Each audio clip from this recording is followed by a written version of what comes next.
हल्का नंबर 2 गिलगित बल्तिस्तान का सबसे बड़ा हल्का है। यहाँ की आबादी बहुत ज़्यादा है और रकबे के एतबार से अगर हम देखें तो इसका शुमार गिलगित बल्तिस्तान के बड़े हलकों में होता है। और इस हलके की बदनसीबी ये है कि यहाँ पर मुख्तलिफ़ अदवार में मुख्तलिफ़ लोग बरसर इक़्तिदार रहे, लेकिन किसी ने भी इलाके की पसमानदगी दूर करने के लिए अमली इक़दाम नहीं किए। अगर हम पिछले 5 सालों की बात करें तो यहाँ पर MWM को मैंडेट मिला, लेकिन बाद अज़ा MWM के जो कैंडिडेट थे उन्होंने अपनी पार्टी तब्दील कर दी या फिर पार्टी से वाबस्तगी जो है वो ख़त्म कर दी। आज हमारे साथ हल्का नंबर 2 के उभरते हुए सियासी समाजी रहनुमा जनाब मैसम काजिम साहब मौजूद हैं। आप भी MWM के टिकट से इलेक्शन लड़ने के ख्वाह हैं। मैसम काजिम साहब, सबसे पहले बहुत शुक्रिया, आपने अपनी गुनागू मसरूफियात में से वक्त निकाला। इलेक्शन कैंपेन में आप पूरी तरह से मसरूफ़ हैं, क्या सोचकर इलेक्शन में हिस्सा ले रहे हैं? बिस्मिल्लाहिर्रहमानिर्रहीम।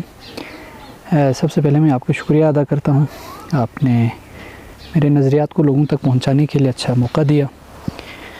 जैसा कि आप जानते हैं कि हल्का नंबर 2, आपने ज़िक्र भी किया कि गिलगित बल्तिस्तान का सबसे बड़ा हल्का है आबादी के और रकबे के अतबार से, जबकि पसमानदगी के अतबार से सबसे ज़्यादा पसमानदगी इसी खित्ते में, इसी इलाके में। और यहाँ पर रिवायती सियासत 70 सालों से चलती आ रही है, जिसमें इलेक्टेबल्स का आना और नई नस्ल का न्यू जनरेशन का सियासत में ना आना एक बड़ी ख़राबी थी यहाँ की। तो मैंने आज़म किया, इरादा किया कि अब एक ट्रेंड सेट करूँ जिसमें पढ़े लिखे अफराद आए, नई नस्ल आए, जवान आए, क्योंकि विज़न के अतबार से, मिशन के अतबार से, कॉम्पिटेंसी के अतबार से और जमहूरी वैल्यूज़ के अतबार से जो पढ़े लिखे अफराद हैं और न्यू जनरेशन है वो बेहतर जानते भी हैं और वो रोल प्ले भी कर सकते हैं।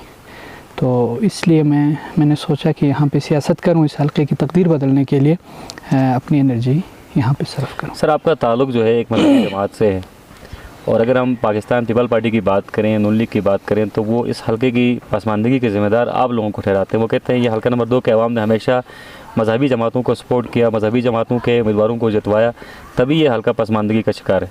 देखें, बहुत सारी जमातें ऐसी हैं जो प्रोपेगेंडे पे कायम हैं। मैं आपसे सवाल करना चाहता हूँ, इन 70 सालों में बताएं मज़हबी जमात कितनी मरतबा फतह हुई? आगा अब्बास रिज़वी इस्लामी तहरीक की तरफ से आए, तशरीफ़ लाए और 5 साल उन्होंने हुकूमत की। अगले 5 साल तो वो मुस्लिम लीग काफ की तरफ से आए थे। आप कैसे कह सकते हैं कि इन 70 सालों में मज़हबी जमातों की हुक्मरानी रही है? वो तो सारे वफाकी सियासी जमातें यहाँ पे हुक्मरानी करती रही हैं। असल ज़िम्मेदार वो वफाकी सियासी जमातें हैं जो 60 या 65 साल, चलें पिछले 5 साल अगर हम मजलिस वहदत की ज़िम्मे ले लें तो 65 साल या 60 साल वफाकी सियासी जमातों ने यहाँ हुक्मरानी की और वो डिलीवर नहीं कर सकी। दूसरी बात, आपसे मैं ये जानना चाहता हूँ, सवाल करना चाहता हूँ कि मुजरिम या ज़िम्मेदार वो अफराद हैं जो इख्तियार रखते हैं और दे नहीं रहे, या वो जो इख्तियार ही नहीं रखते? मसलन वफाकी जमातें इख्तियार रखते हैं, वो ताकत रखती हैं कि वो कुछ देना चाहें तो दे सकते हैं, लेकिन अभी तक नहीं दी। ज़िम्मेदार तो वो है। सही, 70 सालों में इन्होंने कुछ भी नहीं दिया। सही। जबकि मज़हबी जमात तो 5 साल आगा अब्बास रिज़वी तशरीफ़ लाए और बग़ैर किसी उसके हम कह सकते हैं कि इन 5 सालों में आगा अब्बास रिज़वी पे कम अज़ कम करप्शन के चार्जेस तो नहीं हैं, और वो उन 5 सालों में बाकायदा काम भी हुए हैं। आप देख सकते हैं उनके बड़े अच्छे काम हुए हैं। सर, अगर इन 5 सालों की बात करें, गुज़िश्ता 5 सालों की बात करें, तो गुज़िश्ता 5 सालों के लिए आवाम ने आपको चुना था, आपकी जमात को चुना था, लेकिन बदनसीबी का ये, हम से बदनसीबी कहें या फिर हालात का तकाज़ा कहें कि जो आपके प्लेटफार्म से जो शख्स असम्बली में गए थे, बारह उन्होंने इस प्लेटफार्म से अलहदगी इख्तियार कर ली। हल्के के अवाम को तो नुकसान हुआ, उन्होंने तो आपको यकीनन बेहतरी के लिए वोट दिया था। मैं आपसे ये जानना चाहता हूँ कि जब हम इक़्तिदार की सियासत की बात करते हैं, इक़्तिदार की सियासत की नहीं, तो क्या हमारा जो स्टैंड है इस मसले पर GB कौंसिल के हवाले से हुआ, क्या हमारा स्टैंड गैर जमहूरी और गैर अखलाक़ी था? जब हमारा स्टैंड दुरुस्त था और हमने वाकई स्टैंड लिया, क्योंकि हम उसूलों की सियासत के कायल हैं, हमने जिस बंदे को अवामी उमंगों के मुताबिक हम समझ रहे थे कि यहाँ पे हल्के में डिलीवर करेंगे और काम करेंगे, वो नहीं कर सके और हमारी उम्मीदों पे पूरा नहीं उतरे, तो हमने डीसीट करने की भी कोशिश की और अपनी जमात से उनको अलग कर दिया। तो ये एक वैल्यू है, ये प्लस पॉइंट है। बाकी जमातों को ये कहना चाहिए कि बाकी जमातों ने भी यही कुछ किया जो हमारे जमात के नुमाइंदे ने किया था। सवाल उन पे होना चाहिए कि उन्होंने क्या इक़दाम उठाए। क्या नून लीग के अफराद ने वही काम नहीं किया? क्या पीपल्स पार्टी वालों ने वही काम नहीं किया? इवन पीटीआई के एक फ़र्द ने, आप जानते हैं, वही काम नहीं किया। अपने पार्टी की डिसिप्लिन की खिलाफ वर्जी उन्होंने नहीं की। सवाल उनसे करना चाहिए कि डिसिप्लिन की खिलाफ वर्जी के बाद उन्होंने क्यों उनके खिलाफ इक़दाम नहीं उठाए। हमारी तो ये हम फ़ख्र से कह सकते हैं कि ये वैल्यूज़ में शामिल है कि हमने अक़दार की सियासत को बचाने के लिए उनको साइड कर दिया। और दूसरी बात मैं आपको ये भी अर्ज़ करना चाहता हूँ कि क्या हमने जिस बंदे को लाने के बाद क्या एक सियासत में नई ट्रेंड सेट करने की कोशिश नहीं की? क्या एक क्रेडिट मजलिस वहदत को देने के लिए तैयार नहीं है? कम अज़ कम नई नस्ल को और पढ़े लिखे अफराद को लाने की कोशिश तो की थी। और रही बात उसने डिलीवर किया या नहीं किया, वो खित्ते के आवाम बेहतर बता सकते हैं। हमारा फ़ैसला बर वक्त था, सही फ़ैसला था, और इससे बेहतर फ़ैसला अक़दार के एतबार से, अखलाक के एतबार से नहीं हो सकता था, और वही किया जो सबसे अच्छा फ़ैसला था। एक सवाल जो नौजवानों की तरफ से किया जाता है, मैसूम काज़िम एक पढ़ा लिखा शख्स है, एक पढ़ा लिखा फ़र्द है, उसकी बड़ी गहरी सोच है, मामलात पर गहरी नज़र है। मज़हब का लिबादा ओढ़ना ज़रूरी क्यों है सियासत के लिए? जी, बहुत शुक्रिया। मैं आपसे सवाल करना चाहता हूँ, अब आप मुझसे सवाल कर रहे हैं। एक दीनी रियासत में, इस्लामी रियासत में, वो रियासत जिसकी बुनियाद ला इलाहा इल्लल्लाह पर बनी है, वहाँ पे दीनी सियासत करना गलत है या गैर दीनी सियासत करना गलत है? जचता है यहाँ पे सियासत दीनी जमातों को है, वरना आप इंडिया में बैठ के सियासत कर सकते थे। आपने क्यों अलग से एक दीनी रियासत बनाई, इस्लामी रियासत बनाई? ज़्यादा हक़ हम रखते हैं, मजहबी जमातें रखती हैं यहाँ पे सियासत करें, जबकि लिबरल कम्युनिस्ट जमातों को उस तरह हक़ नहीं है जिस तरह हमें है। एक दीनी रियासत है, वहाँ हम बेहतर अंदाज में सियासत हमें करनी चाहिए और हम करने का हक़ रखते हैं। चलें अब हल्के के मसाइल की तरफ आते हैं। आपके नज़दीक हल्के के असल मसाइल क्या है? हल्के के बहुत सारे मसाइल हैं। इसमें बुनियादी मसाइल में से यही है कि वफाकी सियासी जमातों ने कभी इस हल्के को, यूँ तो पूरे बल्तिस्तान को, बिलखुसूस इस हल्के के बदनसीब और बदकिस्मत हल्के के मसाइल को हल करने के लिए कोई जामी पॉलिसी अभी तक नहीं अपनाई। जैसा कि आप जानते हैं, गुज़श्ता साल यहाँ पे मजमूई तौर पर GB में नून लीग की हुकूमत थी। हल्का नंबर 2 में बिलखुसूस नून लीग की तरफ से कोई ऐसा काम नहीं हुआ जो काबिल ज़िक्र हो। इससे पहले पीपल्स पार्टी की हुकूमत थी और यहाँ से वजारत भी मिली है आपके हल्के के नुमाइंदे को, लेकिन इस वजारत में भी कोई काम नहीं हो सका। यानी वफाकी सियासी जमातों की तरजीहात में हल्का नंबर 2 कभी शामिल नहीं हुई, जिसकी वजह से यहाँ कोई जामी और बड़ा काम, बड़ा प्रोजेक्ट नहीं हो सका, कोई प्लान नहीं हो सका। बावजूद है कि ये गिलगित बल्तिस्तान का सबसे बड़ा और सबसे खूबसूरत हल्का है, डाइवर्सिटीज़ इतनी ज़्यादा है यहाँ पर कि यहाँ आप इलाके को इतना बूस्ट कर सकते हैं, या दूसरे अल्फाज में यूँ कह सकता हूँ कि यहाँ की गिलगित बल्तिस्तान की सियासत को अपलिफ्ट करने में सबसे ज़्यादा हाथ इस हल्के का है। मरदुम खेज़ इलाका है, ज़रखेज़ इलाका है, इस पे कोई जामी पॉलिसी नहीं है और वफाकी सियासी जमातों की तरजीहात में शामिल नहीं है। ख़ित्ते को, बल्तिस्तान को और इस हल्के को अपलिफ्ट करना चाहती ही नहीं है ये जमातें। मसलन अगर चाहती तो अभी चूँकि सियासी गहमे उरूज पर है, तो सियासी जमातें नारे भी बहुत ज़्यादा लगा रही हैं। कुछ अफराद तो ऐसे हैं जो ये नारे लगा रहे हैं कि हमें आप इक़्तिदार तक पहुँचाएँ तो हम आपके काम करेंगे, तो हम हल्के के मसाइल हल करेंगे।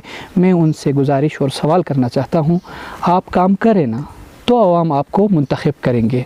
वफाकी जमात से अगर मैं सवाल करना चाहूँ कि उनकी तकरीबन 2 साल का अरसा गुजर चुका है, अभी तक हल्का नंबर 2 में मजमूई तौर पर पूरे बल्तिस्तान में कौन सा काम किया है जिसकी बुनियाद पर आवाम उनको मैंडेट दे, उनको इक़्तिदार तक पहुँचाए।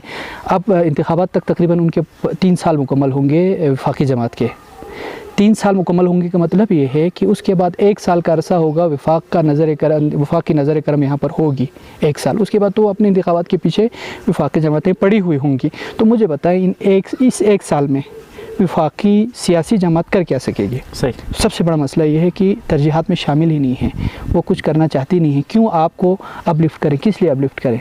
खास कर वफाकी जमात, क्या ये मजहबी जमातों की तरजीहात में शामिल है ये हल्का? मैं आपको दोहराता चलूँ कि आज से 5 साल कबल जब इंतखाबात यहाँ पर हो रहे थे तो आपके कायदीन की तरफ से ये ऐलान भी किया गया था कि हम जीतें या हम हारें, इलाके की तरक्की के लिए हम काम करते रहेंगे। तो आप मुझे ये बताएं कि क्या तरक्याती काम हुए जिनमें मावनत की आपकी जमात ने गिलगित बल्तिस्तान, खासतौर पर अगर हम हल्का 2 की बात देखें, हल्का नंबर 2 को अगर आप उठा के देखें तो मैं गिलगित बल्तिस्तान की बात करता हूँ, मैं पूरे बल्तिस्तान की बात करता हूँ। अवामी इशूज़ में मजहबी क़यादत से बढ़कर किस क़यादत ने कुर्बानी दी है? सबसे ज़्यादा कुर्बानियाँ हमारी जमात की है और हमारी क़यादत की है, हाँ वो अवामी मसला हो, इनफरादी मसला हो या इज्तिमाई मसला हो। गंदम सब्सिडी की तहरीक से लेकर टैक्स मूवमेंट की तहरीक से लेकर, हम ये नहीं कहते कि सिर्फ हमने ही किए हैं, लेकिन हमारी क़यादत की पोजीशन वाज़ी है और खालसा सरकार के हवाले से भी सबसे ज़्यादा वाज़ी पोजीशन हमारी है। अवामी मसले पर मैं इन 5 सालों में आप उठा के देखें कौन सी जमात है, किस जमात की हुक्मरान जो है यहाँ पर या हल्का नंबर 2 में या खुद बल्तिस्तान में अवामी मसलों पर सड़क पर हुक्मरान बैठे, सरबराहान बैठे। ये हमारी जमात को ये फ़ख्र हासिल है कि हमने न सिर्फ पूरे बल्तिस्तान बल्कि इस हल्के के मसाइल के हल के लिए भी हमारी क़यादत सड़कों पर बैठी है, हमारी क़यादत ने एफ़र्ट की है। और हम समझते हैं कि हमारी विज़न ही हल्के के हवाले से और इलाके के हवाले से सबसे बेहतर है, क्योंकि हम ज़मीनी हक़ाइक़ के मुताबिक पॉलिसी बनाने के कायल हैं, हम इलाके की डेमोग्राफ़ी के मुताबिक काम करने के कायल हैं। हम इस बात के कायल नहीं है कोई हमारे ऊपर कोई फ़ैसला थोपेगा। हम किसी फ़ैसले के, इवन मैं आपको यहाँ पे दुनिया तक ये पैगाम पहुँचाना चाहता हूँ कि हमारी मरकज़ी क़यादत ने वाज़िह तौर पर हमारी मुकामी क़यादत को ये पैगाम पहुँचाया है कि यहाँ के जितने इश्यूज़ हैं, जितने मसाइल हैं, वो यहाँ के अवामी उमंगों के मुताबिक हल करने के लिए अपना स्टांस हमें पहुँचाए। यानी वो हमसे डिक्टेशन लेना चाह रहे हैं कि गिलगित बल्तिस्तान के हवाले से मजलिस वहदत मुस्लिमीन पाकिस्तान का मुख्तलिफ मौज़ूआत पर क्या स्टांस होना चाहिए, जबकि दूसरी जमातों की आप बात करें तो वो हमें फ़ैसला थोपते हैं, हमें बताते हैं आपने ये करना है। मैं आपसे ये पूछना चाहता हूँ, आज तक पीपल्स पार्टी, नून लीग, PTI या वफाकी तमाम जमातें हैं, उनका गिलगित बल्तिस्तान के हवाले से मौक़िफ़ क्या है? वो वाज़ी नहीं है। जबकि हमारा ये मौक़िफ़ है कि अवामी उमंगों के मुताबिक यहाँ के की तकदीर का फ़ैसला होना चाहिए, यहाँ के अवाम और हमारी क़यादत का ये फ़ैसला और क़यादत का ये कहना है। सही। मैसम काज़िम साहब, आजकल नौजवान पॉलिटिकली बहुत ज़्यादा अवेयर हो गए और अमूमन इस तरह की महफिल सजती भी हैं जहाँ पर कैंडिडेट से पूछा जाता है कि हम आपको वोट क्यों दें। तो मैं भी यही पूछना चाहूँगा कि हल्का नंबर 2 के अवाम मैसम काज़िम को वोट क्यों दें? इसलिए दें मुझे वोट ताकि एक ट्रेंड सेट कर सकूं सियासत में। इसलिए वोट दें ताकि हम दुनिया को ये पैगाम दे सकें कि ये जो नई नस्ल है, ये पढ़े लिखे अफराद हैं, वो तकदीर बदल सकते हैं। इसलिए वोट दें कि हमने तमाम तर पुरानी सियासत को, रिवायती सियासत के बुतों को हमने तोड़ दिए हैं। इसलिए वोट दें कि मेरे इर्द गिर्द आप जानते हैं कोई माफिया नहीं है। इसलिए वोट दें कि हम कोई कार्ड इस्तेमाल नहीं करना चाहते, इवन मजहबी कार्ड इस्तेमाल नहीं करना चाहते, इलाकाई कार्ड की बुनियाद पर हम सियासत नहीं करना चाहते हैं। हम पैगाम देना चाहते हैं कि अगर हमारा मंशूर, हमारा नज़रिया, हमारी क़यादत और हमारी सरगर्मी जमात की मजमूई तौर पर सबसे बेहतर नहीं है तो उनके पास जाएं जिनकी कुर्बानी ज़्यादा हो, जिनका नज़रिया बेहतर हो, जो बेहतर डिलीवर कर सकें, जिनकी पॉलिसीज़ बेहतर हो, जिनके मंशूर बेहतर हो, उनके पास जाना चाहिए। सही। और मैं चैलेंज करता हूं कि हमारी कुर्बानी भी सबसे ज़्यादा है, हमारा नज़रिया भी वाज़िह, दो टोक और मौक़िफ़ है, और हमारी कारकर्दगी और हमारी फ़आलियत भी सबसे ज़्यादा है। ये हम दिखा भी सकते हैं, दुनिया देख भी रही है। सही। आखिरी सवाल आपसे करना चाहूँगा, इंतखाबात अब मुलतवी हो चुके हैं और इंतखाबात के मुलतवी होने का फ़ायदा किस जमात को हुआ? इंतखाबात के मुलतवी होने का फ़ायदा उसी जमात को होगा जो मैदान में हाज़िर रहे, अवामी मसाइल हल करें और वाकई अवामी उमंगों के मुताबिक सियासी जदोजहद करने के कायल हों। नौजवानों को पैगाम देना चाहें जाते जाते? नौजवानों को मैं ये पैगाम देना चाहूँगा कि वो ज़माना गुज़र गया कि जब हम बुज़ुर्गों के कहने पर या इलाके के चौधरियों के कहने पर, मलिक खटक और ज़रदारियों के कहने पर हम वोट दे दें। वो ज़माना गुज़र चुका है। अब ऐसा ज़माना आ गया, बरक़ो नूर का दौर है, ये जदीद दौर है। इस दौर में हमें अक़दार की सियासत हमें करनी है, इस दौर में हमें पेशरफ्त की सियासत करनी है, इस दौर में हमें तरक्की के लिए सियासत करनी है, इस दौर में हमने तालीम के लिए सियासत करनी है, इस दौर में हमने ऐसी सियासत करनी है जिस सियासत के नतीजे में इलाका उठे, जिस सियासत के नतीजे में मफाद परस्तों का नुकसान हो, जिस सियासत के नतीजे में जो करप्शन है उसका ख़त्मा हो, इस सियासत के नतीजे में वाकई सियासी मैदान में, सियासी अमल में शफाफियत आए, इस सियासत के नतीजे में अवामी महरूमी ख़त्म हो, इस सियासत के नतीजे में जुल्म ख़त्म हो, नाइंसाफ़ी ख़त्म हो, ये थाना कल्चर ख़त्म हो, पर्ची पॉलिसी ख़त्म हो और ठीका पॉलिसी ख़त्म हो। इसके लिए मैं समझता हूँ और इंशाअल्लाह मेरे हल्के के अवाम, ख़ासकर जवान, इस वक्त बहुत ज़्यादा होशियार हो चुके हैं, बहुत ज़्यादा बेदार हो चुके हैं और आगे जाकर मैं यकीन से कह सकता हूँ कि इस ख़ित्ते की तकदीर बदलने के लिए जवान उठ खड़े होंगे, तालीम याफ्ता जवान होंगे, तवाना जवान होंगे और बदल के रख देंगे इंशाअल्लाह इस ख़ित्ते को और पूरे बल्तिस्तान को। और यही जवान नस्ल और पढ़े लिखे अफराद यकीनन असासा है इस कौम का, इस इलाके का, इस मिल्लत का। सही, बहुत शुक्रिया। आज हमारी बात हुई जनाब काजिम साहब से कि हल्का नंबर 2 से, और इन्होंने कहा कि नौजवानों की कमी में गिरा रहता था नौजवानों से कि हम अमली सियासत में हिस्सा नहीं लेते। इस वक्त हल्का नंबर 2 की खुशनसीबी है, खुशबख्ती है कि नौजवानों की एक बड़ी तादाद, जिसमें वैसम काजिम साहब भी हैं, एडवोकेट साहब भी हैं, जो अमली सियासत में हिस्सा ले रहे हैं। और आपने इस अंगूठे का दुरुस्त इस्तेमाल इस बार करना है, नौजवानों को वोट देना है, ताकि इस हल्के की हकीकी मानों में तकदीर बदल जाए।